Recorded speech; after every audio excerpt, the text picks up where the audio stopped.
Mille vœux d'abord pour cette nouvelle année 10, une suite dans les idées qui commence avec un invité exceptionnel aujourd'hui, Axel Honneth, qui est philosophe et sociologue allemand, professeur à l'université de Francfort et directeur de l'Institut für Sozialforschung, l'institut de recherche sociale de Francfort, célébrissime institut, lieu historique de la tradition critique dont nous parlions il y a quelques semaines ici avec Frank Fiesbach.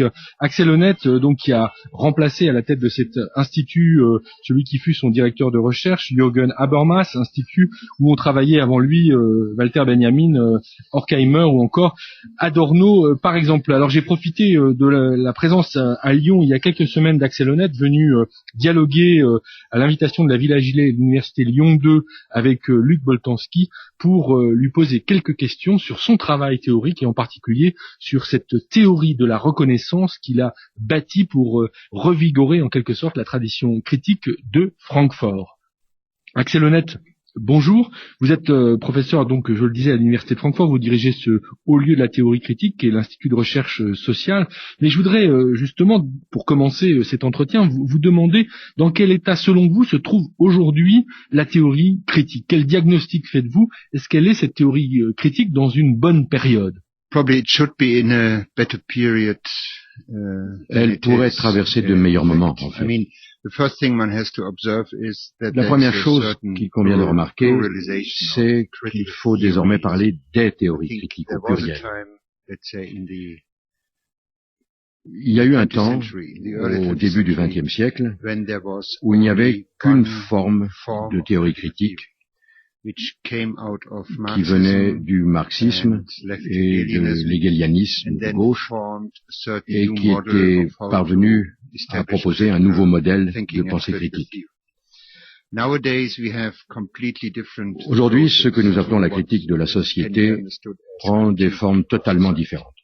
Il y a des formes de critique comme celle d'un Michael Walzer, d'un Charles Taylor, des formes plus radicales venues du post-structuralisme, en France notamment. L'univers des modèles de la critique est immense. Et la théorie critique n'est donc que l'une des traditions critiques. Dans la situation actuelle, avec une telle crise profonde du capitalisme, elle devrait être dans une meilleure position, notamment par rapport à la jeune génération, qui ne s'intéresse peut-être pas à la théorie critique, mais a besoin d'une critique de ce type de société.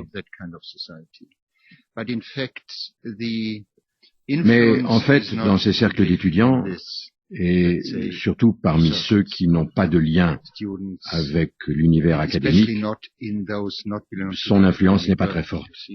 Cela tient à la forte dépolitisation que nous connaissons, au moins en Allemagne.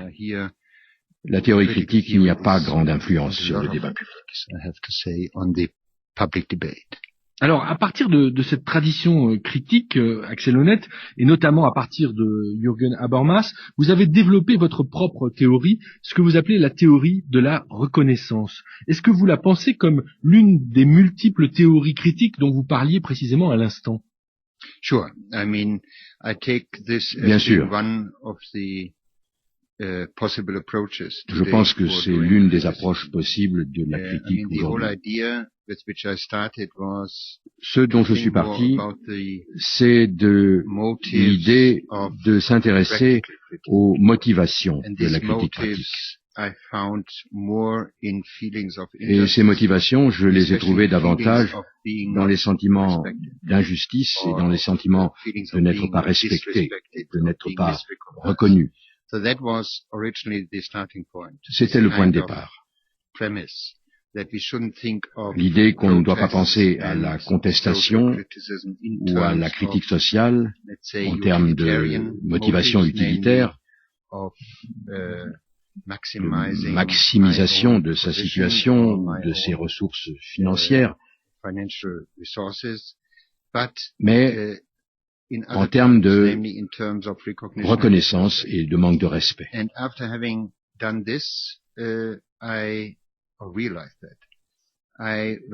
Et après avoir réalisé cela, je suis retourné à Hegel, qui est donc à la source de mon travail critique personnel. C'était déjà une manière de m'inscrire dans la tradition de la théorie critique, puisque Hegel y a toujours joué un rôle important. Mais je suis revenu au jeune Hegel, chez lequel il y a l'idée que les sociétés s'établissent à travers les luttes pour la reconnaissance, entre des groupes en lutte pour le respect de leur propre conscience. C'est l'idée originale de Hegel que j'ai développée pour forger un concept de société qui me permet de montrer que notre société, comme toutes les sociétés, est organisée autour de ce que j'appelle des sphères de reconnaissance, ce qui signifie qu'elles incluent leurs membres en établissant des sphères dans lesquelles les membres ont la possibilité d'accéder à une reconnaissance mutuelle. Ça ne veut pas dire nécessairement une reconnaissance symétrique ou égale. Par exemple, dans les sociétés esclavagistes, vous n'avez pas de reconnaissance symétrique. Mais le mécanisme d'inclusion des gens reste les sphères de reconnaissance. Dans les sociétés modernes, pour nos types de sociétés, j'ai distingué trois sphères différentes. Une sphère totalement nouvelle lorsqu'on regarde les choses dans une perspective historique est la sphère de l'amour. La vie privée dans laquelle les gens sont autorisés à se reconnaître en fonction de leurs besoins spécifiques. C'est nouveau car dans les sociétés antérieures, cette sphère n'était pas libre d'autres contraintes, d'autres intérêts. Une autre sphère que j'essaie d'identifier est celle du marché, qui est une rupture historique, l'établissement d'une sphère de reconnaissance mutuelle. Je devrais plutôt d'abord évoquer la sphère du respect légal, car le marché n'en constitue qu'une partie. Cette sphère est établie par le droit moderne. Et elle permet à chacun de se reconnaître mutuellement comme une personne autonome.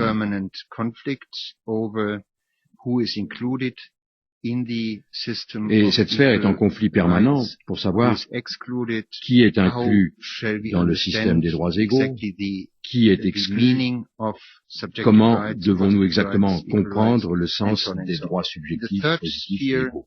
La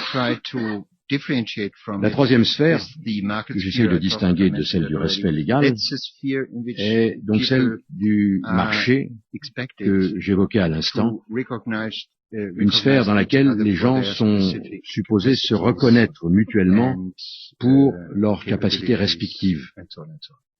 Et de là, j'essaie d'identifier les conflits de notre époque, que je décris comme des conflits pour la reconnaissance. Vous avez mentionné, Axel Honneth, votre retour à Hegel, mais de façon classique aussi pour la théorie critique, vous utilisez la philosophie, certes, mais également les sciences sociales. Et vous avez été très influencé aussi par quelqu'un comme George Herbert Mead pour bâtir votre théorie. Est-ce que vous pouvez nous expliquer en quoi? Oui, j'ai rapproché différentes traditions, différentes sources théoriques. George Herbert Mead a été très influent pour moi, car il fut celui, dans la tradition américaine du pragmatisme, qui a montré que nous ne pouvons développer une conscience de soi qu'à la condition d'une reconnaissance mutuelle. Mutual recognition, which means only in the mirror, let's say, of the other. Ce qui veut dire que c'est seulement dans le miroir de l'autre que nous pouvons réaliser notre propre conscience et notre propre identité. Le développement humain dépend de ces formes de reconnaissance mutuelle. And already George Herbert Mead tries to differentiate certain spheres in Et his own society. George Herbert Mead essaye d'identifier différentes sphères dans sa propre société dans lesquelles différentes formes de reconnaissance sont à l'œuvre, ce qui le conduit ainsi à distinguer l'estime de soi du respect de soi, ce qui est très important pour moi. L'idée forte derrière cela, c'est que sans ces formes de reconnaissance de soi,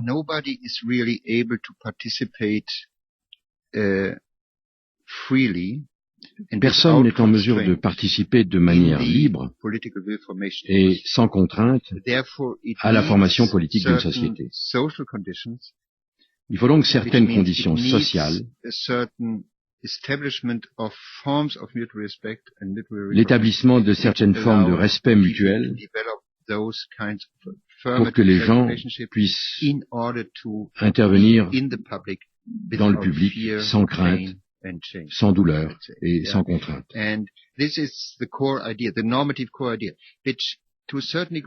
C'est l'idée normative au centre de cette théorie. C'est assez proche d'Adorno, dans la tradition de Francfort, qui a souvent dit que la liberté, c'est d'être sans anxiété en public. De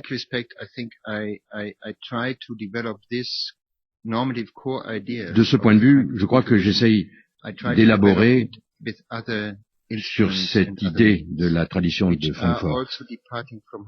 J'essaye de la développer avec d'autres instruments et d'autres moyens. C'est aussi se départir d'Habermas qui restreint trop son modèle à un certain niveau seulement de ces formes de relations, le niveau du respect de soi qui peut découler de formes de communication. Alors que je pense qu'il existe d'autres niveaux de reconnaissance dont les gens ont besoin pour être vraiment libres en public. Et Habermas a tendance à exclure ces autres dimensions. Alors Axel Honneth, on se demande en vous lisant s'il reste au fond quelque chose du marxisme dans votre travail. Yeah, that's always a key question, and a lot of people are asking that. C'est toujours une question clé, on me la pose souvent. A little bit of the kind of Marx you are talking about. Ça dépend un peu de quel Marx vous parlez. Early Marx, you have a lot of motives of recognition. Chez le jeune Marx, vous avez d'assez nombreuses motivations pour la reconnaissance. Et certains tentent de le montrer clairement.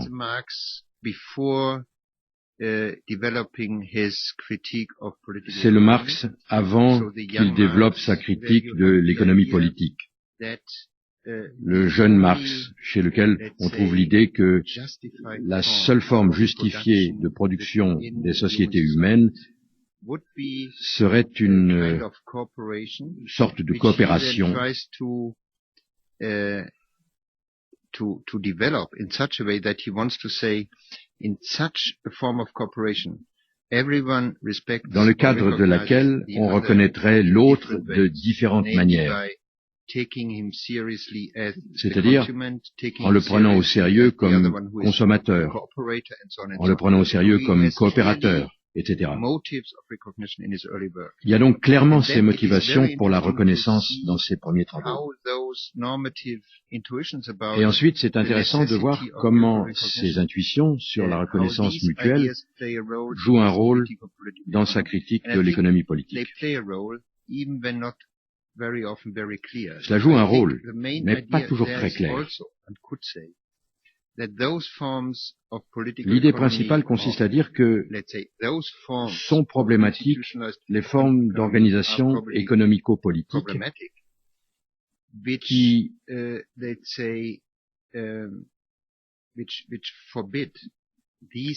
interdisent ces formes de reconnaissance mutuelle. C'est une critique du Marx plus tardif. De ce point de vue, il y a un élément de marxisme dans mon travail.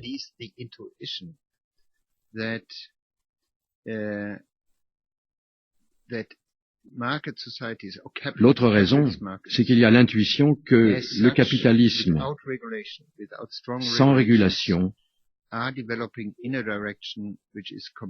développe dans une direction qui fragilise profondément ces conditions de reconnaissance mutuelle. En ce sens, il y a une relation, même si elle n'est pas très forte, et que je ne peux pas me définir comme un marxiste orthodoxe. Mais il y a bien des éléments de marxisme dans mon travail. L'une des critiques qui vous a été adressée, qui vous est adressée assez régulièrement, Axel Honneth, c'est que votre travail fait partie, au fond, de cette montée en puissance d'une politique identitaire et du coup, qu'il a tendance à négliger la question de la redistribution. À ce propos, vous avez eu, et peut-être vous avez encore, un long débat critique avec la philosophe américaine Nancy Fraser. Right. I take this point very serious. Yeah, it would be a C'est une question très importante. Social criticism today. Ce serait un désastre si la critique sociale sous-estimait la question des ressources matérielles. So the whole dimension, which has to do with celle des inégalités de distribution des biens matériels. In the distribution of material goods and material resources. Clear, it's the most obscene facet, let's say, or element in our existing society. C'est la facette la plus obscène de nos sociétés. Germany, for example, et cela s'aggrave en plus. En Allemagne, par exemple, le fossé entre les très riches et les très pauvres s'est creusé et la situation économique des classes populaires est moins bonne qu'il y a 20 ans. Il faut prendre cela très au sérieux et le placer au centre de tout type de théorie critique.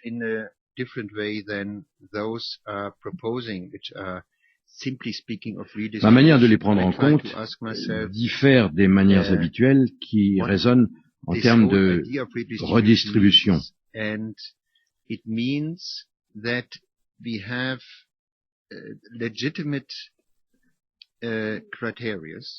J'essaye de me demander ce que signifie toute cette idée de redistribution.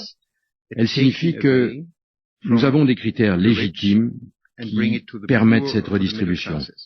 Cela signifie prendre aux riches pour donner aux pauvres ou aux classes moyennes. La question est alors toujours celle des principes normatifs auxquels on se réfère pour ce qu'on propose comme instrument ou moyen de redistribution. Et là encore, je pense que ça s'enracine dans certains principes de reconnaissance établis dans les sociétés modernes. La manière de défendre la redistribution passe par une référence à la sphère du respect légal, en disant que pour faire appel à certains droits, il est nécessaire de disposer de certaines ressources matérielles. C'est la stratégie de défense des droits sociaux qui est à la base de nos États-providence, en France, en Allemagne ou en Angleterre, sans doute moins aux États-Unis. Mais nous, dans nos pays d'Europe, nous avons des droits sociaux forts. Mais ces droits sociaux sont un élément de cette sphère légale de la reconnaissance. C'est le produit d'un élargissement du respect légal pour y inclure un aspect matériel et, en ce sens, rendre le respect légal plus égal. L'autre manière de soutenir l'idée d'une redistribution serait de dire que certaines capacités ou certaines réalisations qui sont présentées dans notre système productif sont simplement sous-estimées par les idéologies qui fonctionnent dans nos sociétés. Par exemple, il y a certains types de travail qui sont totalement sous-estimés dans leur potentialité productive. And again, here you find immediately that the whole idea of redistribution is again rooted in another form of recognition. Et là encore, on voit que l'idée de redistribution s'enracine dans une autre forme de reconnaissance. La reconnaissance de l'accomplissement des individus ou de groupes sociaux.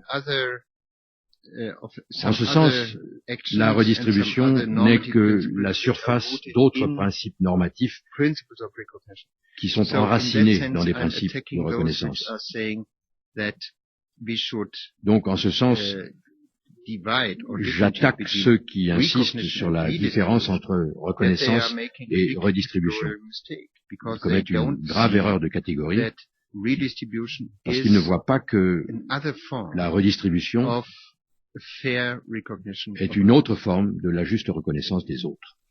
Alors Axel Honneth, on a évoqué cette critique à propos de la redistribution, mais il y a une autre critique qu'on entend à propos de votre travail de plus en plus, c'est l'idée qu'au fond, porter trop d'attention à la reconnaissance ou au respect a pour conséquence le désir pour de plus en plus de gens de se présenter comme des victimes, d'où ce à quoi on assiste parfois, c'est-à-dire une véritable concurrence des victimes. Que répondez-vous à cette critique? Yeah, it's a complicated question. C'est une question compliquée. Je ne pense pas que ce soit lié de manière directe à l'idée de reconnaissance. Cela dépend un peu des luttes, de ce que sont les objets légitimes de la reconnaissance. La question est donc, est-ce que le simple fait d'être victime est un objet légitime de forme spécifique de reconnaissance? Je sais que ces questions font l'objet de luttes. On ne peut pas l'éviter, mais il ne faut pas leur donner trop de place.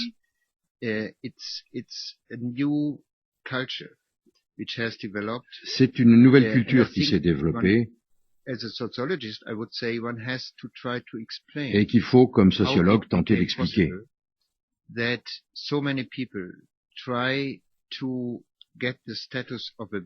Comme il est possible que tant de gens essayent d'obtenir le statut de victime pour obtenir une certaine reconnaissance ou un certain respect social.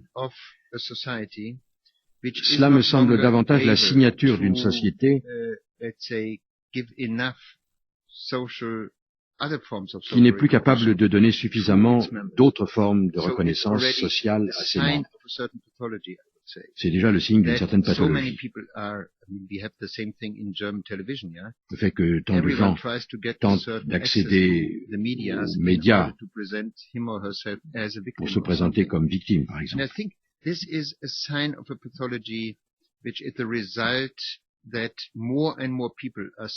C'est le signe d'une pathologie qui résulte du fait que de plus en plus de gens sont exclus des formes plus établies de reconnaissance sociale, que ce soit au travail, par rapport à son statut légal dans sa famille. Il y a une disparition des formes établies de reconnaissance pour beaucoup de gens. Cette quête du statut de victime prend donc la forme d'une sorte de compensation. En étant une victime, on est reconnu. Je le prends donc pour le signe d'un changement de nos sociétés et de nos cultures. Je crois que votre dernier programme de recherche, Axel Honneth, c'est d'essayer de comprendre les transformations récentes du capitalisme.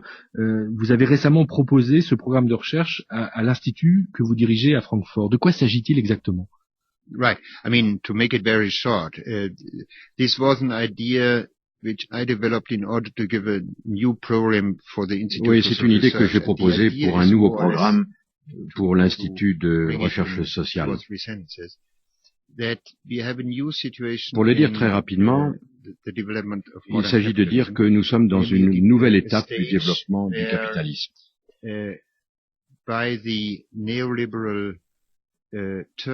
le virage néolibéral qui a transformé le capitalisme lui-même. Le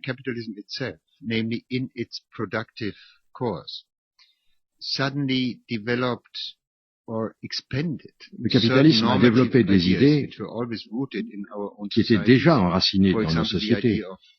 Par exemple, l'idée de liberté et de réalisation de soi.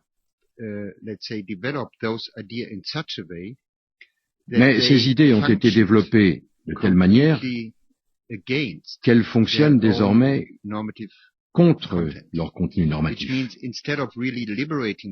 Au lieu de libérer les personnes, en leur permettant d'accéder à cette réalisation de soi, de nouvelles motivations ont été créées qui imposent de nouvelles dérégulations, de nouvelles formes de flexibilisation du travail. Il y a donc un paradoxe normatif dans cette récente phase du capitalisme. Toutes ces notions normatives de la liberté, du respect à la réalisation de soi sont proposées quasi idéologiquement par le système lui-même. Mais elles fonctionnent comme un mécanisme d'accroissement des forces productives, comme l'idéologie de cette phase capitaliste nouvelle. C'est assez proche des analyses de Luc Boltanski, je crois, qui ne travaille pas avec les notions comme idéologie. Mais c'est l'idée que certaines notions normatives produisent en fait l'inverse de ce qu'elles sont supposées produire. Merci beaucoup Axel Honneth d'avoir répondu à mes questions pour la suite dans les idées. On trouve toutes les références bibliographiques de vos livres traduits en français, publiés aux éditions Gallimard, aux éditions de la Découverte notamment, sur la page de la suite dans les idées. C'était la suite dans les idées. Sylvain Bourmeau, attaché d'émission Anne-Catherine Lechard, à la technique Manon Houssin, réalisation Somani Na.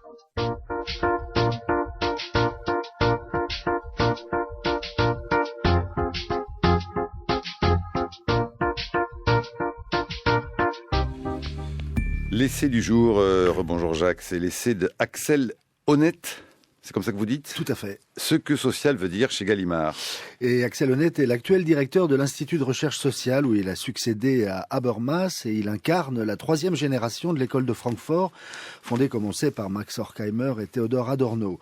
Dans ce livre destiné au public français, il a fait le point sur son évolution philosophique et il revient sur la théorie de la reconnaissance dont il est l'artisan, en essayant de faire la part des influences qui l'ont nourri chez les Allemands, Kant, Fichte et Hegel, mais aussi outre-Rhin, du côté français, chez des penseurs comme Sartre, Merleau-Ponty, Lévi-Strauss, Castoriadis ou Bourdieu. C'est cette série de confrontations qui fait tout l'intérêt de l'ouvrage, donnant un relief inédit à sa théorie et comme une profondeur de champ, tout en faisant apparaître notre tradition française sous un regard neuf. La théorie de la reconnaissance qu'il développe dans un livre réédité aujourd'hui en folio, La lutte pour la reconnaissance, a pour objet de décrire la dynamique sociale de l'émancipation à l'œuvre dans l'histoire et de montrer comment, à travers les conflits, elle tente à accroître les espaces de liberté dans la société. Elle se fonde sur la donnée anthropologique ainsi énoncée par Fichte. L'homme n'est homme que parmi les hommes. Au niveau individuel comme au niveau collectif, elle se traduit par, je cite, une lutte permanente des membres de la société pour gagner le respect et l'estime de leurs partenaires. Chez Kant, elle est associée au thème du progrès et débouche sur la dimension morale, mais aussi à travers la reconnaissance réciproque sur une prise de conscience de sa propre liberté. Chez Hegel, cette reconnaissance mutuelle apparaît comme le schéma fondamental de la vie éthique et des limites que chacun s'impose dans ses rapports à autrui, mais aussi comme l'un des moteurs de l'histoire, ceux qui luttent pour la reconnaissance, cherchant à faire valoir un aspect nouveau et jusque-là ignoré de la liberté, de sorte que l'histoire peut être considérée comme la réalisation progressive de la liberté dans le monde. Le mobile déterminant, résume Axel Honneth, est chez Kant l'amour-propre et la soif de l'honneur de l'individu, chez Hegel le besoin d'appartenance et d'intégration sociale. Axel Honneth évoque une différence sémantique entre l'allemand et le français qui semble avoir sur cette question toute une série de conséquences.